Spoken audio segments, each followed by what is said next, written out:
Speaker. I rise today to speak on the Telecommunications and Other Legislation Amendment Assistance and Access Bill 2018. But can I just say first that later today I will speak on the Treasury Laws Amendment Bill. I only mention this because there is a similarity in how both these bills have been brought to this House, both in a rush of ill-preparedness and, may I say, seemingly desperation. The bill being discussed this afternoon was moved in this House without anyone actually really having time to properly read it, to properly analyse it and to properly work out a proper response. I believe even the members of the government's own party. Now, both have been prepared in a rush and desperation because this government knows that it is in deep trouble. It knows that it has nothing to offer the Australian people that connects them with the people, or that shows that they are in any way in touch with really what is happening in what they would call real Australia. The haste and desperation around this bill is disgraceful and, quite frankly, deeply concerning. There has always been a bipartisan approach to matters of national security through the Parliamentary Joint Committee on Intelligence and Security. There has always been a deep and real consideration of issues that befits responsible government, a practice that this government has thrown out the window. And all in the name of what? Certainly not in good national security policy, perhaps trying to be populist. As my friend and colleague, the member for Bruce, just articulated so well, they have tried picking on minorities, they have tried race hatred, they have tried vilifying vulnerable Australians, and none of this has worked to improve their popularity or their position with the Australian electorate. And so, as we have seen time and time again from the Liberal Party, they resort to fear-mongering on national security. Their handling of this encryption bill has been abominable. Labor members of the Parliamentary Joint Committee on Intelligence Security have done their job with all seriousness. They have been consulting with industry and civil society stakeholders, both through the committee process but also outside. Labor have negotiated with the government to address some core concerns of ours. And while there are significant outstanding issues, and I'll go to those later, the compromise we are debating today will deliver security and enforcement agencies the powers they say they need in the short term and ensure adequate oversight and safeguards to prevent unintended consequences while enabling continued scrutiny of the bill until 2019. Labor are prepared to take this course of action because of the government's undertaking that the committee will continue its inquiry into the bill into 2019, and a separate statutory review will be undertaken by the Independent National Security Legislation Monitor within 18 months of the legislation coming into effect. Now, these separate processes will provide an opportunity to resolve our ongoing concerns about the bill, but with the assistance of industry, of experts, civil liberty groups, and will also help uphold our responsibility to keep Australians safe. Now, Deputy Speaker, the Labor members of the committee have taken on board all evidence from our national security agencies. They have listened to the industry and technical experts.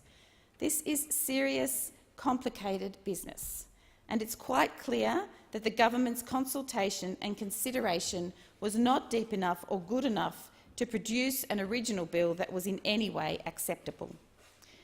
The government, to begin with, did not suggest that there was any need to rush this, that they would indeed give it the consideration that it deserved, and we started that process in good faith. As the member for Isaac said this morning, we put a great deal of time and energy into rigorously analysing every national security bill that is presented. And we do this because we understand that in conferring new powers to protect our nation's security, it is vital that we do not compromise the very freedoms and way of life that we are seeking to protect. We must always be aware that while the laws we pass can be part of the solution to national security threats, if improperly designed, those laws can become a part of the problem.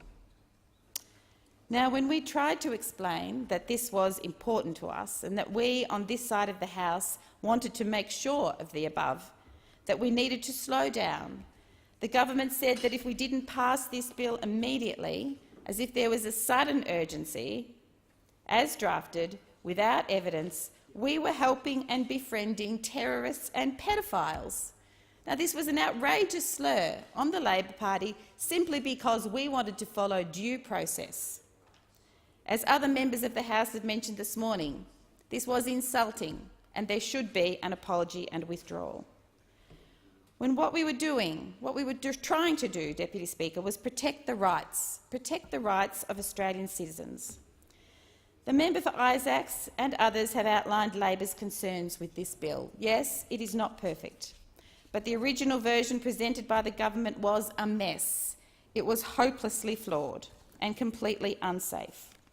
It was clearly rushed and ill-written. Now, some of our concerns have been dealt with in this bill, and they go to a couple of things that have been spoken about already this morning. Systemic weakness. We have concerns about this and its implications for security, technology and the Australian economic competitiveness. We are concerned about inadequate oversight and safeguards, including implications for privacy and civil liberties.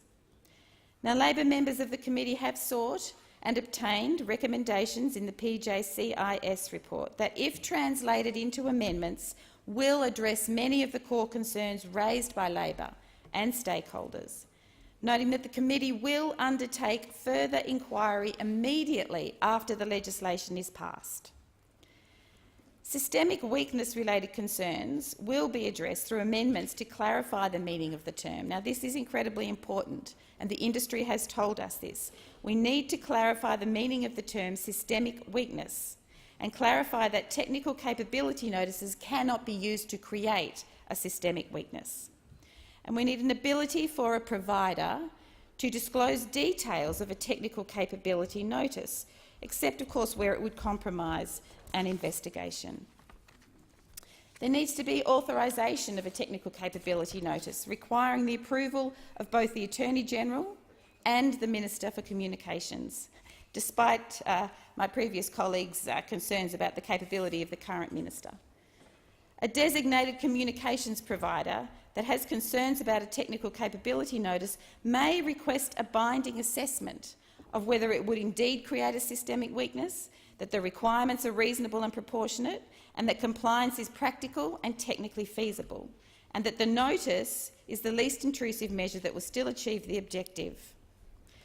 2 persons would be jointly appointed to conduct the assessment, and the report must be provided to the Inspector-General of Intelligence Security and the Commonwealth Ombudsman.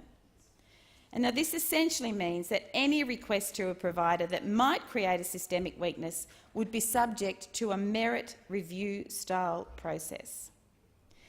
Inadequate oversight and safeguards will be addressed through strengthening the Inspector-General of Intelligence and Security oversight of powers, including explicit notification and reporting requirements, limits on the exercise of powers, defences for the IGIS officials, clear information sharing provisions.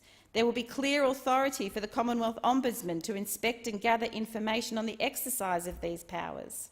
And the Commissioner, the AFP Commissioner, must approve any state and territory-initiated technical assistant notices, and they must apply the same criteria and go through the same decision-making process it would apply as if the AFP were the original issuing authority.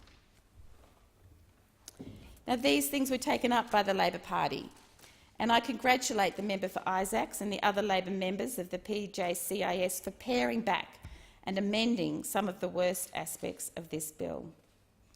We have another concern, Deputy Speaker, and that is that this bill does not provide for judicial oversight of technical assistance notices or technical capability notices that allow for interception notices, or, in less technical wording, for the gateways to be inserted and to bypass the encryptions. Now, the government will not agree to this, to judicial oversight, and I agree with previous speakers who say that this should be fixed. And if it is not fixed before the next election, and if Labor is elected, I think Labor should fix this part of this bill that we are concerned about. Now, Labor will monitor the implementation of this legislation very carefully.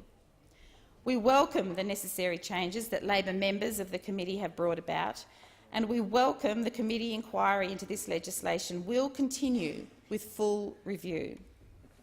We will continue to listen to stakeholders, including concerned Australians, and while there is some misunderstanding and misinformation and some hyperbole, and as we have heard, some insults that have been thrown about the House with respect to this bill, Labor, I am pleased to say, takes this very seriously.